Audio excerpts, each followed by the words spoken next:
Hello friends, स्वागत है आप सभी का एक बार फिर से जज्बा स्टडी पॉइंट में। दोस्तों, आज की इस वीडियो में मैं आपको बताने वाला हूं आर्किमिडीज के सिद्धांत के बारे में। यदि आप क्लास 9 में पढ़ रहे हो या चाहे आप कॉम्पिटिटिव एग्जामिनेशन का भी तैयारी क्यों नहीं कर रहे हो, तब भी आपको आर्किमिडीज के सिद्धांत के बारे में जानना चाहिए, क्योंकि आर्किमिडीज का सिद्धांत बहुत ही सरल है और यह जानना आपके लिए बेहद ही नॉलेजफुल है। तो आइए इस वीडियो की शुरुआत करते हैं। और शुरू करने से पहले आपसे रिक्वेस्ट रहेगा, अभी तक मेरे चैनल को आपने सब्सक्राइब नहीं किया है तो नीचे लाल कलर में सब्सक्राइब का बटन होगा, चैनल को जरूर सब्सक्राइब कर लीजिएगा ताकि आने वाले जितने भी इंपॉर्टेंट वीडियोज हैं उसका नोटिफिकेशन आपको समय पर मिलता रहे। तो मैं आपको सबसे पहले बता देना चाहता हूं कि आर्किमिडीज एक यूनानी गणितज्ञ थे जिनका जीवन काल 287 ईसा पूर्व से 212 ईसा पूर्व तक था, और उन्होंने द्रवों की उत्प्लवनता का जो नियम होता है इसके बारे में उन्होंने एक खोज किया, और उसी खोज को हम लोग आर्किमिडीज के सिद्धांत के नाम से जानते हैं।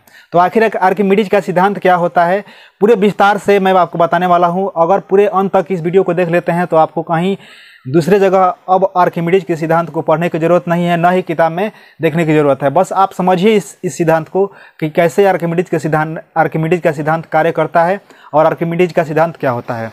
तो समझिएगा ध्यान से। आर्किमिडीज का सिद्धांत ये होता है कि जब किसी वस्तु को किसी द्रव या गैस में पूर्णतः या आंशिक रूप से डुबाई जाती है तो उसके भार में आभासी कमी होती है। ध्यान से समझिएगा, जब किसी वस्तु को किसी द्रव या गैस में पूर्णतः या आंशिक रूप से डुबाई जाती है तो उसके भार में आभासी कमी होती है, और यह जो आभासी कमी होती है उस वस्तु के द्वारा जितना भी द्रव स्थापित किया जाता है या गैस स्थापित किया जाता है उस द्रव के भार के बराबर हो जाता है।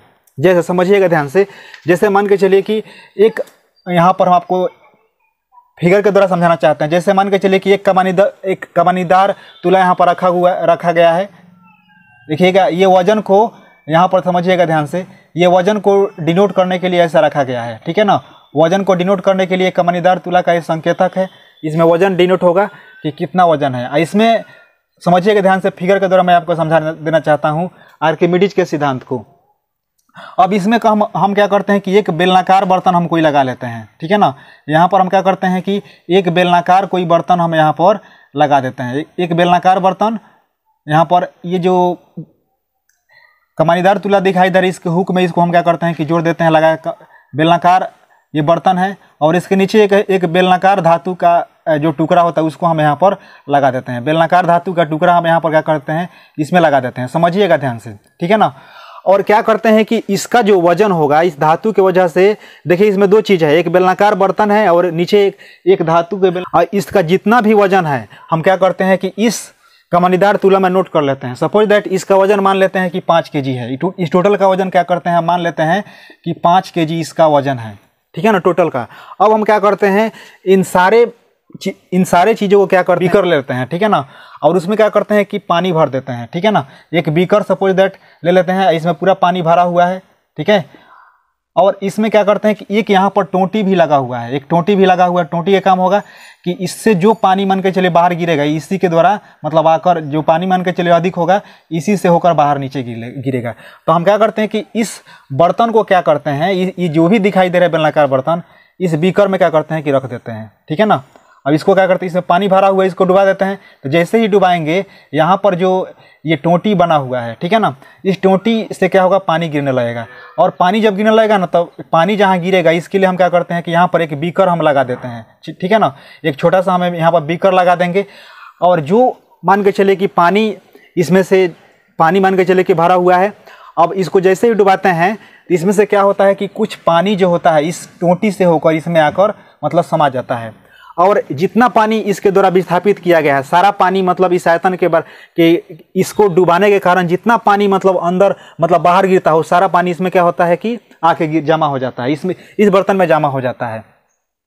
तब जब देखते हैं कि हम डुबाते हैं तो इसका तो वजन 5 kg था, यहाँ पर 5 kg नोट हो रहा था, लेकिन जैसे ही डुबाते हैं इसके वजन में कमी हो जाती है, ठीक है ना। इसके वजन में भार में कमी हो जाती है। ये 5 kg न रहकर सपोज समझिए कि ये 4.5 kg हो जाती है, ठीक है ना, 4.5 kg हो जाती है, ठीक है। अब क्या करते हैं कि इसमें जो पानी एकत्रित है इस पानी को क्या करते हैं कि लेकर फिर इस बेलनाकार बर्तन में इसमें डाल देते हैं। तो जैसे ही डालते हैं फिर इसका वजन क्या हो जाता है, 5 kg के बराबर हो जाता है। यही आपको समझाना चाहते हैं। देखिए, आप देख सकते हैं आसानी से कि सबसे पहले मैंने क्या किया कि एक बर्तन में पूरा पानी भरा हुआ था और इसका वजन हमने नोट किया था 5 केजी। और इस जितना इसमें पानी भरा हुआ था, इसको जैसे ही इस बर्तन को, बेलनाकार बर्तन को डुबाते हैं, इसमें से कुछ पानी बाहर निकल जाता है। तो इसमें क्या हो जाता है कि इसके वजन में, इसके भार में कुछ कमी हुआ। और यही जब पानी को हम उठाकर जब इसमें डाल दिए, तब फिर वजन, मतलब ये भार जो होगा पहले जितना था उतना हो गया। तो इसका मतलब ये हुआ कि जब हम किसी वस्तु को किसी द्रव या गैस में पूर्णतः या आंशिक रूप से डुबाते हैं तो उसके भार में आभासी कमी आती है, ठीक है ना। और यह कमी उस वस्तु के डूबे हुए भाग द्वारा जितना मतलब विस्थापित किया जाता है उसके भार के बराबर हो जाता है। आप समझिएगा ध्यान से, इसमें मतलब जो कमी आ रहा है इसके द्वारा, मतलब जितना पानी हटाया गया है उतना के कमी जो आ रहा है, उस कमी का जो भार होगा वो कितना के बराबर होगा। तो इसमें जितना पानी मान के चलिए बाहर गिरा था उतना के बराबर हो जाता है। और एक और बात आपको ध्यान रखना है, कोई भी वस्तु द्रव में तभी तैरती है जब उस वस्तु का घनत्व क्या हो, उस द्रव के घनत्व के बराबर होता है। नहीं तो किसी वस्तु, कोई वस्तु जब उस पर डूबेगी कब, जब उसका घनत्व क्या होगा, उस वस्तु, उस डूबे हुए मतलब द्रव जिसमें हमको डुबाना है उसका, उससे क्या होगा, घनत्व क्या होना चाहिए, इसका ज़्यादा होना चाहिए, तभी वस्तु डूब सकता है। तो आप देख सकते हैं, समझ सकते हैं, काफ़ी बेसिक चीज़, काफ़ी आसान ढंग से मैं आपको आर्किमिडीज के सिद्धांत को समझाया हूं और आशा करता हूं कि आपको 100% समझ में आया होगा। अगर ये वीडियो आपको समझ में आया होगा तो अभी तक मेरे चैनल को आपने सब्सक्राइब नहीं किया है तो चैनल को जरूर सब्सक्राइब कर लीजिएगा, ताकि आने वाले जितने भी इंपॉर्टेंट वीडियो हैं उसका नोटिफिकेशन आपको समय पर मिलता रहे। तो मिलते हैं अगले वीडियो में, दीजिए इजाज़त।